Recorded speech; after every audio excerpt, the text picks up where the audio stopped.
It is. Oh, interesting. Yeah. And then, of course, got in the Pacific campaign, those islands out there is where they learned the island hop. No kidding. Yeah.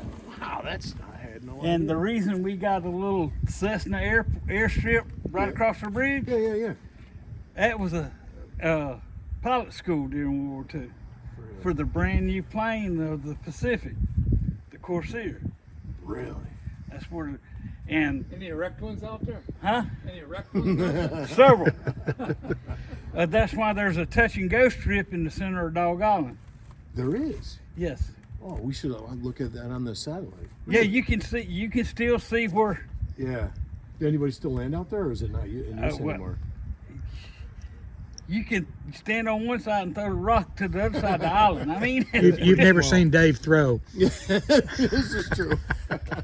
but all that's in the history book, as Paul Harvey would say. Now, for the rest of the story that's not there, Oh, yeah. people doesn't know how close the Germans come to the United States.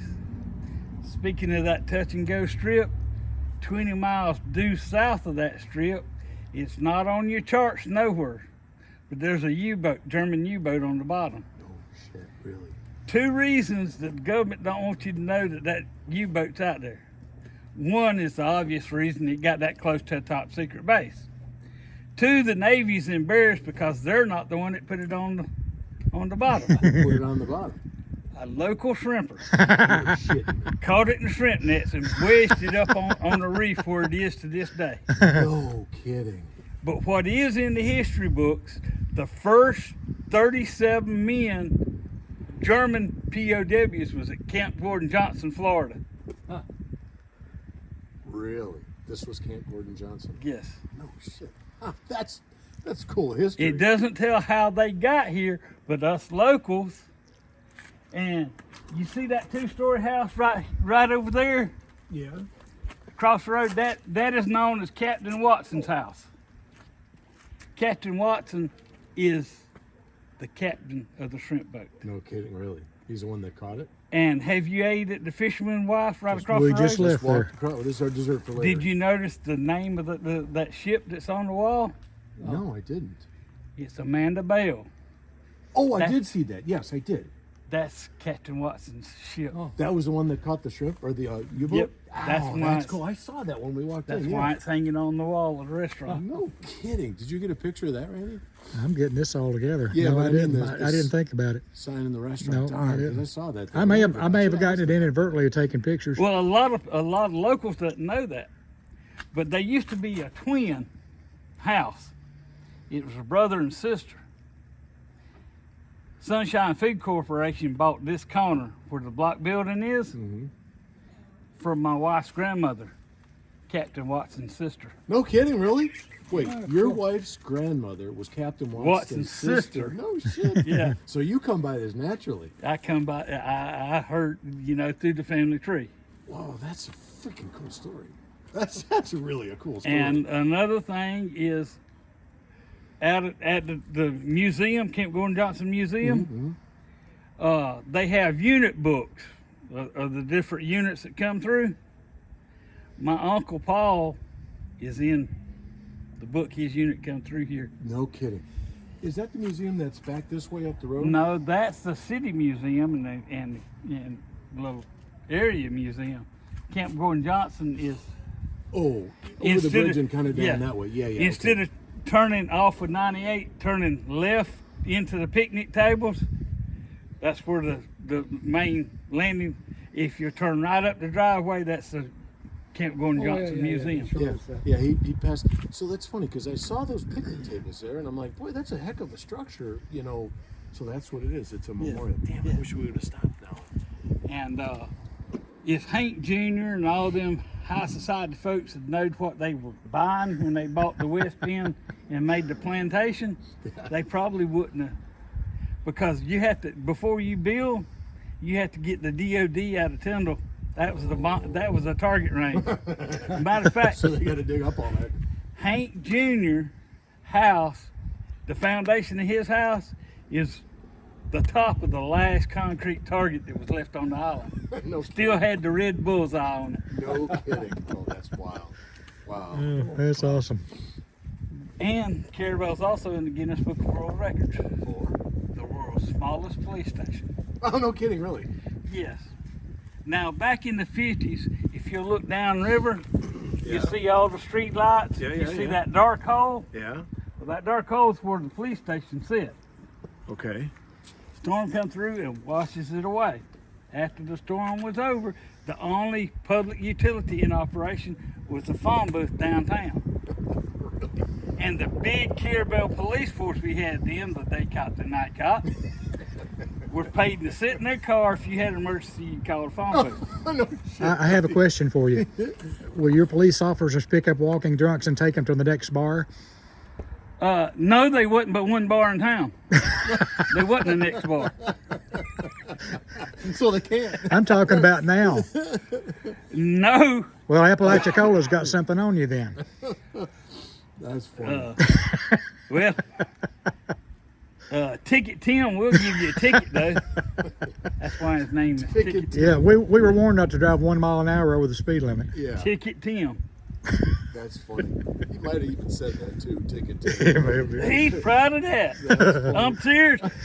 We don't call him Ticket Tim over here. He could be standing right here. And you call him? Ticket. Hey, this is Ticket Tim, folks. That's funny. Hey, he comes by in honesty. That's good. He was called over to Harry's to a fight. He was in there. Y'all don't really need to do that. And about this time, a car down through 98. Oh, I got. He left the fight and chased the speeder down. That's funny. And he was Ticket Tim. Oh shit, that's funny. That's But people ask me about the story back then about how did everybody in town know this was before 911. Know the number to that phone booth. Way before it was a police station, all the women folk in town knew the number to that phone booth. That one bar I was telling him about was across the road and it didn't have a phone. They got the number to that phone booth and we'd call it till somebody walking the sidewalk would answer. Go over and tell Billy Bob it's supper time, tell him to come home. You gotta come home. Oh shit, that's funny. It's funny, it's true, and the officer that they got a picture of that manned the phone booth, his name was Curly Messer. Not only was he an officer, but he was elected mayor. Oh no kidding, really? Not only elected mayor one time, but he was re-elected 8 different times. Holy smokes. But when he run the first time, he could tell you I cannot read nor write, but if you show me that problem you got on your street, I'll have, whether it's a state street, a county street, or city street, if you show it to me, I'll have the right crew fixing it. No kidding. And he would. That's why he was elected and re-elected. Yeah, fixing the roads. Well, any problem you had, if you wrote it down and handed it to him, Didn't know. no. Oh, that's funny. Wow. Wow. Well, tell me your name so I can give you credit for this. My name's Kenny Baker. Dave Nelson. Nice Kenny, to we meet you. appreciate it. Andy Register. That's to meet you. Pop-Tart somewhere That's around Pop-Tart there. over He's there. stealing the story. He's hiding. He's Yeah. hiding. Man, But, we appreciate the history lesson. But they were 37 Germans. What they done, the Germans figured that, hey, we can't go nowhere. We got 2 choices: stay on the bottom, run out of air, or surface. But if we surface, we don't know what them rednecks are gonna do when we get up there. Right. So they come up just enough to open the hatch and swim off the boat. Captain Watson picked them up, him and his crew, and brought them into shore patrol. No kidding. Oh, that's really a cool They story. did not go back to Germany after the war. Oh, no kidding, really? Yes, there's a town north of here called Quincy. Quincy is a German name. Yeah. They founded that town. No kidding. So they all stayed. They stayed. Huh. Wow. Wow. That's Awesome. pretty cool. Awesome. Well, it's all. I tell the story. I tell them you can go check the facts out. This is like fate meeting you, man. I have the subs out there. I have personally put my hands on it. Oh, no kidding, really? Yes, in 58 foot of water. That's it. Yeah. Well, that's an easy dive. Yeah. And you can still see the barnacles is growed around the net, of course, but you can still see the little squares No kidding. of the net. Wow, that's pretty cool. That's pretty cool. And there's no holes in it. Really? Oh yeah, because They didn't shoot it. right. And the shrimper got lucky. It wouldn't hull ship on a submarine. The reason it got lucky is because they found in the sub the paperwork that U-boat sunk the Empire Formica off of Port St. Joe, Oh really? which was a supply ship. It was one of them that you could have 900 supply ships. We ain't going into that area because the Empire Formica would go. They would go through hell and back, to get troops their supplies. And that U-boat sunk the Formica, and in doing so, spent all its ammo. And when the shrimp boat caught it, Couldn't do anything about it. right, Oh shit, that's funny. That's really funny. Wow, that's a good story. That it's a good story, true story. I believe you. I think believe you. it put you I on think you notes. probably told that more than once, hadn't you? Oh yeah, oh yeah. It's part of the local and family history. Yeah, especially you. Family. Yeah. That's pretty cool. See, on my mother's side, on my wife's side, on my side of the family, there ain't too many people can say that they have got a DD-214. I don't know if y'all know what that is. Yeah. That's military discharge. I got 5 of them. You got kicked out 5 times. No, they stretched from World War I to mine in '83. Oh, My granddaddy was in World War I. He comes home, has his oldest son. My Uncle Paul was in 2. His baby son was in Korea. My dad was in Vietnam. And then mine, I was in the Lebanon crisis. no kidding. So Rick, that we're with, he was in Vietnam. He's Air Force. All of them I'm black sheep of the family. Because you went to the Marines? Yeah, they were all Army. Oh, they were Army. Okay. Yeah. All right. They were jealous. Yeah, right. Well, I told them, I said, you old goats, here's the reason I did that. When I went in the service, it was at peacetime. Mm-hmm. When y'all were in, we were going through hell and back. I wanted to prove to you old bastards that I was just as tough as you were. So I go in the Marine Corps. And then I wound up my last year in Lebanon. Okay. Wow. You know what happened in '83? Oh yeah. Yeah. That barracks that was blowed up? Yep. I do. I left that barracks 30 days prior to that. Holy smokes! Really? Yes. Wow. Would have been in that barracks if the first sergeant had been in his office one of the 3 times I went in there. I went in there to re-enlist, to stay. The 3rd time, I said, well, when I played baseball, 3 strikes, you're out of here. And I come home. 30 days to the day I left Lebanon, that barracks was blowed up. No kidding. Wow, that's close. Well, we're glad you came home. Yeah, absolutely. Wow, that's pretty cool. So, just walking by and you happen to walk by that, I'm so glad you didn't take the trash out earlier. But well, I got until 7 o'clock in the morning. We don't. I'm gonna run out of battery here in a minute. But yeah, that's basically now on the lighter side, this was a vibrant fishing community. I have got pictures that you could, from where Harry's Bar is, that block building that's across the road, it's known as the ice house. That's where the fishing boats got ice. It was a big ice house. From right there, you could literally walk across the river to dry land without and not get your feet wet, No kidding, really. going from boat to boat to boat to boat to boat. Oh, no kidding. Wow. Shrimp Wow. boat, long liners, sponge divers, Oh, you get sponges up here too. Yeah, the Greeks had a gazillion sponge dive boats up here. Really? I didn't Yeah. realize it was all the way up here. I thought it was further south. No, you go to what we call Low Tower and S Tower and all like that. Wow. Wow. Crazy. And but shrimp boats, I mean, at one time Louisiana didn't have shit on the shrimp boats Really? compared to what Up was here? right here. Wow. Are they going to start opening up the oyster thing soon? They're supposed to start it opening up next winter. Oh, really? Yes. So how many people own out there?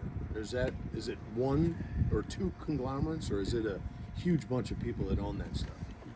The state owns the oyster beds. Oh, the state does. Yes. Oh, I didn't realize that. Yes. And you go out there, you buy your oyster harvesting license, and you, Oh, it's like hunting in the woods. You got to buy Yeah. a license and. yeah. Interesting. I didn't realize that. And trust me, you standing on side of a boat tonguing oysters, you'll get your workout. You'll get a workout in days. I bet. Days So, time. so how do they harvest them? Is it in a trap? You know what salad forks look like? What? Say that again. Salad fork. Oh yeah. The scissors and you. Yeah. Well, imagine a salad fork on 20-foot sticks, Oh. and that's about 4 foot wide. And you take and you'll stick them down to the oysters, and you can feel where it's oyster. You get good enough. Yeah. You can hit a pile and that ain't oysters. There's the. And you take and what you do is you make them walk, talk like that. Oh. And you'll fill that up, and you'll pull them up, dump them on the cowboy. So this is by hand? This isn't Yeah. a crane? Oh shit, I thought we were talking about a crane or something. No. How could you feel that? So that's all by hand. Well, that's why it's a workout. Holy shit. Yeah, Because you're digging in the bottom there. yeah. And trust me, a ton full of oysters, that's about a half a 60-pound sack. Wow. That's a lot. And you coming 20 foot off the bottom straight up, You sleep well at it after a night of that. Day Yeah. of that. and some of these, especially the older ones, done it since they was knee-high to a grasshopper. No kidding. Wow. That's so next year they say they're going to open it up. Yeah, they should open it back up. They're not gonna have as many oystermen because the old timers is getting too old to go out on a boat. The new ones they ain't gonna know what to do, so they ain't gonna make no money. They ain't gonna know how to make money tonguing oysters. All right, then the quota, each oyster house, you get 12 bags today. You get 12 bags today. You get 12 bags today. I don't care, that ain't gonna cover your light bill, but you can only get 12. That's what you get. Yeah, wow, interesting. So they're highly regulating it now. Yeah. And see, used to, a feller, hey, light bills due. Okay, he'll run out there 2 or 3 hours. He'd come back. Here's your light bill. he'd tongue up, and the oysters wasn't $100 a bag back then. The oystermen wasn't getting but $12 a bag. Wow, it's $100 a bag. Yeah. And so, That's wild. Let's go see what's in the store. Can we walk, take a peek? Who knows what happened to Pop Tart? I didn't hear a splash.